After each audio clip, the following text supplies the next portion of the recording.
ABP news, सर्वसामान्य जनतेचं खुलं व्यासपीठ।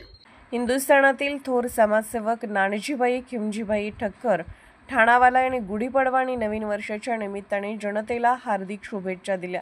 त्यांनी आपल्या घरी गुढी उभारून समाजात एकता आणि संस्कृतीचा संदेश दिला। गोरगरीब विद्यार्थ्यांसाठी विशेष सेवा म्हणून नानजीभाई ठक्कर यांनी कपडे वाटपाचा कार्यक्रम आयोजित केला। या उपक्रमाच्या माध्यमातून त्यांनी समाजसेवेचे महत्त्व अधोरेखित केले। यावेळी त्यांनी माय मराठी बोल मराठी असा संदेश देत मातृभाषेच्या जतनावर भर दिला।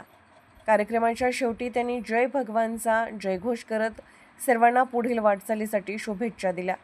त्यांच्या या सामाजिक उपक्रमाचे विविध स्तरातून कौतुक होत आहे।